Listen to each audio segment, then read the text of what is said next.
Hello dears, എല്ലാവർക്കും പുതിയൊരു വീഡിയോയിലേക്ക് സ്വാഗതം. അപ്പോൾ ഞാൻ പതിവ് പോലെ തന്നെ കുറച്ച് ടിപ്സുകളൊക്കെ കളക്ട് ചെയ്തുകൊണ്ടാണ് വന്നിട്ടുള്ളത്. ഇതിലേതെങ്കിലും നിങ്ങൾക്ക് ഉപകാരമായി എന്ന് തോന്നിയിട്ടുണ്ടെങ്കിൽ വീഡിയോ ലൈക്ക് ചെയ്യണേ. അപ്പോൾ നമുക്ക് നേരെ വീഡിയോയിലേക്ക് പോവാം. ഇതേപോലെ നമ്മൾ കടയിൽ നിന്നൊക്കെ പലചരക്ക് കടയിൽ നിന്നൊക്കെ സാധനങ്ങളൊക്കെ വാങ്ങിയിട്ട് വരുമ്പോൾ പച്ചക്കറി ആയാലും പലചരക്ക് സാധനങ്ങളായാലും ഇങ്ങനത്തെ പ്ലാസ്റ്റിക്കിൻ്റെ കവറിലൊക്കെ ആയിരിക്കും കിട്ടുക. അപ്പോൾ അവർ കവർ നന്നായി ടൈറ്റായിട്ടായിരിക്കും കെട്ടിയിട്ടുണ്ടാവുക. നമുക്ക് കെട്ട് കഴിക്കാൻ പറ്റിയിട്ടില്ല എങ്കിൽ നമ്മൾ വേഗം കവർ കീറിക്കളിയാണ് ചെയ്യുക. അപ്പം ക്വാർട്ടേഴ്സിൽ അതേപോലെ തന്നെ ഫ്ലാറ്റിലൊക്കെ താമസിക്കുന്നവർക്ക് ഈ ഒരു കവർ ഉണ്ടെങ്കിൽ വളരെ ഉപകാരമാണ്. കാരണം നമുക്ക് വേസ്റ്റൊന്നും പറമ്പിലൊന്നും കളയാൻ വേണ്ടി പറമ്പൊന്നും ഇല്ലല്ലോ. അപ്പം വേസ്റ്റ് എടുക്കാൻ ആൾ വരികയാണ് ചെയ്യുക. അപ്പോൾ അങ്ങനെ വേസ്റ്റൊക്കെ ഇട്ട് വയ്ക്കാനൊക്കെ ഈ കവർ ഏറെ ഉപകാരപ്പെടും. അങ്ങനെ വരുന്ന സമയത്ത് ഈ ഒരു കവറിൻ്റെ രണ്ട് ഭാഗത്തായിട്ടല്ലേ ഇങ്ങനെ കെട്ടി ഈ ഒരു സംഭവം ഉണ്ടാവുക. അത് നേരെ ഒരു ഭാഗത്തുള്ളത് തിരിച്ചിട്ട് പുറത്തോട്ടൊന്ന് തള്ളിക്കൊടുത്താൽ മതി. എത്ര ടൈറ്റായിട്ട് കെട്ടിയിട്ടുള്ള കവറാണെങ്കിലും നമുക്ക് പെട്ടെന്ന് തന്നെ അഴിച്ചെടുക്കാൻ വേണ്ടിയിട്ട് പറ്റും കേട്ടോ. ഇതാ ഈ ഒരു സംഭവത്തിൻ്റെ ഏതെങ്കിലും ഒന്ന് പിടിച്ചിട്ട് ഒരു ഭാഗം നന്നായിട്ടൊന്ന് ടൈറ്റായിട്ടൊന്ന് പിരിച്ചു കൊടുത്താൽ മതി.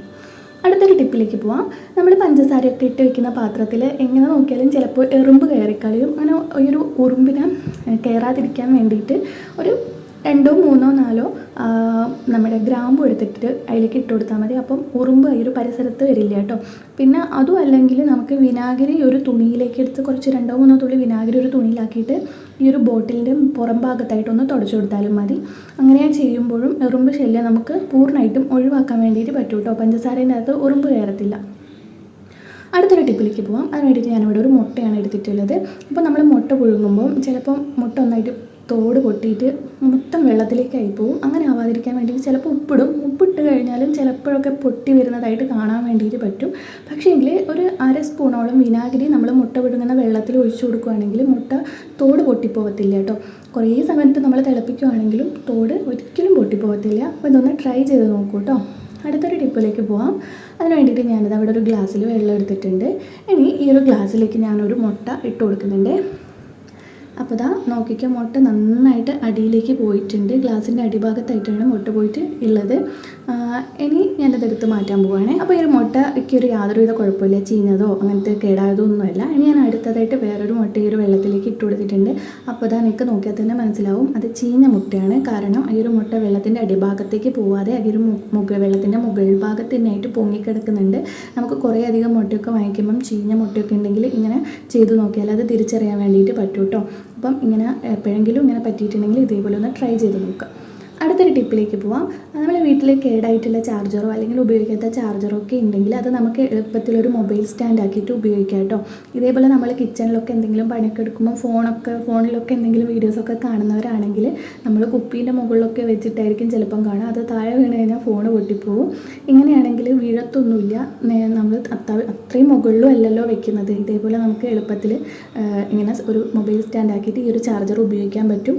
അതുപോലെ തന്നെയാണ് നമ്മളെ സെലോ ടേപ്പൊക്കെ ഇല്ലേ, സെലോ ടേപ്പിൻ്റെ ഈ ഒരു വലിയ സെലോ ടേപ്പിൻ്റെ ഉള്ളിലേക്കായിട്ട് ഫോൺ വെച്ച് കൊടുത്താലും നമുക്ക് ഈ ഒരു സെലോ ടേപ്പ് ഒരു മൊബൈൽ സ്റ്റാൻഡ് പോലെ ഉപയോഗിക്കാൻ പറ്റുന്നതാണ് കേട്ടോ. ഈ ഒരു സെലോ ടേപ്പിൻ്റെ ഉള്ളിലേക്കായിട്ട് ഇതേപോലെ വെച്ച് കൊടുത്താലും നമുക്ക് മൊബൈൽ സ്റ്റാൻഡ് ആക്കിയിട്ട് വീഡിയോസൊക്കെ ഇരുന്ന് കാണാൻ വേണ്ടി പറ്റും. കുട്ടികൾക്കൊക്കെ ഇങ്ങനെ വെച്ച് കൊടുക്കുന്ന മൊബൈൽ സ്റ്റാൻഡ് ഇല്ലാത്തവർക്ക് ഇത് യൂസ്ഫുൾ ആവും കേട്ടോ. അപ്പോൾ ഇങ്ങനെ ഇത് രണ്ടും ഉണ്ടെങ്കിൽ ഒന്ന് ട്രൈ ചെയ്ത് നോക്കാം.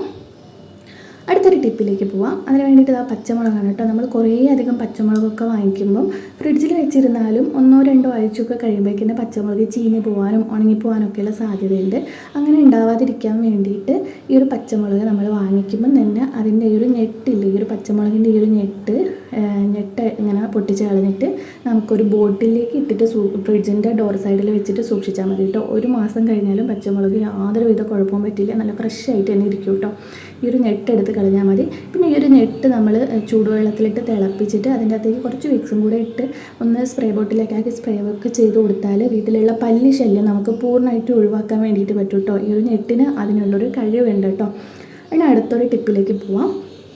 തക്കാളിയൊക്കെ നമ്മൾ കുറേ അധികമൊക്കെ വാങ്ങിക്കുമ്പം നമുക്കത് സ്റ്റോർ ചെയ്ത് വെക്കുമ്പം ഈ ഒരു തക്കാളീൻ്റെ ഈ ഒരു ഞെട്ടിൻ്റെ ഭാഗത്താണ് പെട്ടെന്ന് തന്നെ കേടായിട്ട് പോവുക. അങ്ങനെ കേടായിട്ട് പോവാതിരിക്കാൻ വേണ്ടിയിട്ട് ഒരു ചെറിയൊരു കഷ്ണം, ഇത്ര വലുത് വേണ്ട, ചെറിയൊരു കഷ്ണം സെലോ ടേപ്പ് എടുത്തിട്ട് ഈ ഒരു ഞെട്ടിൻ്റെ ഭാഗത്തായിട്ട് ഒട്ടിച്ച് വെച്ച് കൊടുക്കുക. അങ്ങനെ ആകുമ്പോൾ തക്കാളി കേടായി പോകത്തില്ല കേട്ടോ. ഒന്ന് ട്രൈ ചെയ്ത് നോക്കൂ. അടുത്തൊരു ടിപ്പിലേക്ക് പോവാം. നമ്മൾ റവയൊക്കെ വാങ്ങിക്കുമ്പം റവയിലാണ് കൂടുതലായിട്ടും ഈ ഒരു പുഴുക്കളും അതേപോലെ തന്നെ കറുത്ത പ്രാണീസൊക്കെ പെട്ടെന്ന് കയറിക്കൂടാ.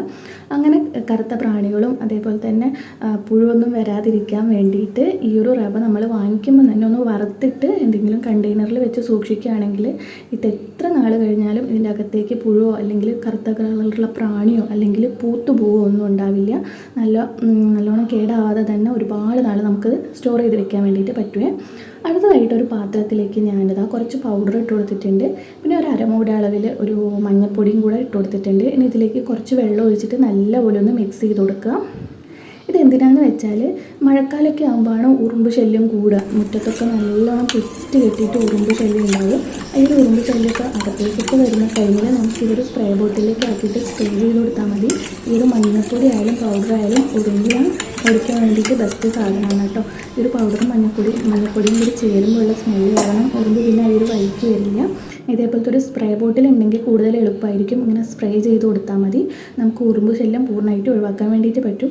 അതേപോലെ തന്നെയാണ് നമ്മൾ രാത്രി ഉറങ്ങുന്ന സമയത്ത് കിച്ചൺ സ്ലാബും അതേപോലെ ഗ്യാസ് സ്റ്റോപ്പൊക്കെ ഈ ഒരു വെള്ളം കൊണ്ട് തുടയ്ക്കുകയാണെങ്കിൽ അവിടെ പാറ്റ വല്ലി അതിൻ്റെയൊക്കെ ശല്യം ഉണ്ടാവില്ല കേട്ടോ. അടുത്തൊരു ടിപ്പിലേക്ക് പോകാം. നമ്മൾ തേങ്ങയൊക്കെ ചിരകി കഴിയുമ്പം ഇത്രയും തേങ്ങ ചിരട്ടീൻ്റെ അകത്ത് ബാക്കി വരുമ്പം അത് രാഗി എടുക്കാൻ കുറച്ച് ബുദ്ധിമുട്ടായിരിക്കും. അറ്റം മുറിച്ചുള്ള സ്പൂൺ ഉണ്ടെങ്കിൽ ഈ ഒരു സ്പൂൺ കൊണ്ട് നമുക്ക് എളുപ്പത്തിൽ തന്നെ ഈ ഒരു തേങ്ങ ഇതേപോലെ രാഗി എടുക്കാൻ വേണ്ടിയിട്ട് പറ്റും കേട്ടോ.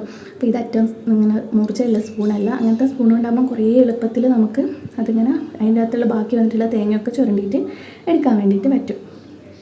അടുത്തൊരു ടിപ്പിലേക്ക് പോവാം. ഇതേപോലത്തെ നല്ല ഇങ്ങനെ സിൽക്ക് മോഡൽ സാരി ഉണ്ടാവില്ലേ, ഒലിഞ്ഞു പോകുന്ന നമ്മൾ എത്ര തന്നെ മടക്കാൻ ശ്രമിച്ചാലും അടിഭാഗത്തോട്ട് നമ്മൾ മടക്കിയ സാരീൻ്റെ അടിഭാഗത്തോടെയൊക്കെ ഇങ്ങനെ ഒഴിഞ്ഞ് വരാൻ തുടങ്ങും. അങ്ങനെയുള്ള സാരിയൊക്കെ മടക്കി വെക്കാൻ വേണ്ടിയിട്ടുള്ള ഒരു എളുപ്പ വഴിയാണ് ഒരു ചീർപ്പ് എടുത്തിട്ട് ഇതേപോലെ ഒന്ന് വെച്ചിട്ടൊന്ന് മടക്കി നോക്കാം. അപ്പം നല്ല ടൈറ്റായിട്ട് ഇരിക്കുകയും ചെയ്യും, ഊർന്ന് പോകത്തില്ല. നമുക്ക് എളുപ്പത്തിൽ തന്നെ മടക്കി എടുത്ത് വെക്കാനും വേണ്ടി പറ്റും കേട്ടോ. ഈ ചീർപ്പോ അല്ലെങ്കിൽ എന്തെങ്കിലും അത്യാവശ്യം കുറച്ച് നീളമുള്ള നമുക്ക് എത്ര നീളത്തിലാണോ മടക്കേണ്ടത് അത്ര നീളത്തിലൊരു വടിക്കഷ്ണോ എന്തെങ്കിലും എടുത്താൽ മതി.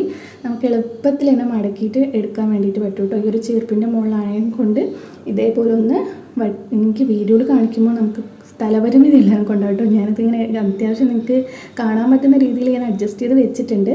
അപ്പോൾ ഇതേപോലെ ഒന്ന് ഇങ്ങനെ ആക്കി കൊടുത്താൽ മതി കേട്ടോ. എളുപ്പത്തിൽ തന്നെ നമുക്ക് മടക്കിയെടുക്കാൻ വേണ്ടിയിട്ട് പറ്റും. മടക്കി കഴിഞ്ഞിട്ട് നമുക്ക് ഈ ഒരു ചീർപ്പ് എടുത്ത് മാറ്റാവുന്നതാണ്. നല്ല വൃത്തിക്ക് തന്നെ മടക്കാൻ പറ്റിയിട്ടുണ്ട് കേട്ടോ. ഈ ഒരു സാരി നമ്മൾ അല്ലാണ്ട് മടക്കുമ്പോൾ ഇത്രത്തോളം വൃത്തി കിട്ടത്തില്ല, അവിടെ എവിടെയൊക്കെ ഉരിഞ്ഞു പോയിട്ടൊക്കെ ഉണ്ടാവും. ഇങ്ങനെ മടക്കി വെച്ച് കഴിഞ്ഞിട്ട് നമുക്ക് ഈ ഒരു ചീർപ്പ് എടുത്ത് മാറ്റാവുന്നതാണ്. കുറച്ച് ടൈറ്റായിട്ടാണ് ചീർപ്പ് ഇരിക്കുന്നതെങ്കിൽ ഒരു മുകൾ ഭാഗം പിടിച്ചിട്ട് പൊന്തിച്ച് കഴിഞ്ഞാൽ നമുക്ക് എളുപ്പത്തിൽ തന്നെ ചീർപ്പ് അവിടെ നിന്ന് എടുത്ത് മാറ്റാൻ പറ്റുന്നതാണ് കേട്ടോ. അപ്പോൾ ചീർപ്പ് എടുത്ത് മാറ്റിയിട്ടുണ്ട്. നല്ല വൃത്തിക്ക് തന്നെ മടക്കി കിട്ടിയിട്ടുമുണ്ട്. ഇത് നമുക്ക് നേരെ അലമാരി കൊണ്ടൊക്കെ ഇങ്ങനെ ഓരോരോ സാരി വെച്ചിട്ട് നമുക്ക് മടക്കിയെടുക്കാൻ വേണ്ടിയിട്ട് പറ്റുമേ. അപ്പോൾ ഇന്നത്തെ ടിപ്സൊക്കെ ഇത്രയേ ഉള്ളൂ. പിന്നെ ഇങ്ങനത്തെ സാരിയൊക്കെ ആകുമ്പോൾ ഈ ഒരു സാരീൻ്റെ അറ്റത്ത് ഇങ്ങനെ കെട്ടിട്ട് കൊടുക്കുകയാണെങ്കിൽ നമ്മൾ സാരി കൊടുക്കുമ്പോൾ നല്ല ടൈറ്റായിട്ട് അവിടെ ഇരുന്നുള്ളൂ കേട്ടോ. പെട്ടെന്ന് അഴിഞ്ഞു പോകുന്നുള്ള പേടിയൊന്നും ഉണ്ടാവില്ല. അപ്പോൾ ഇന്നത്തെ വീഡിയോ ഇത്രയേ ഉള്ളൂ. വീഡിയോ ഇഷ്ടമായിട്ടുണ്ടെങ്കിൽ ലൈക്ക് ചെയ്യാൻ വേണ്ടി മറക്കരുത്. താങ്ക്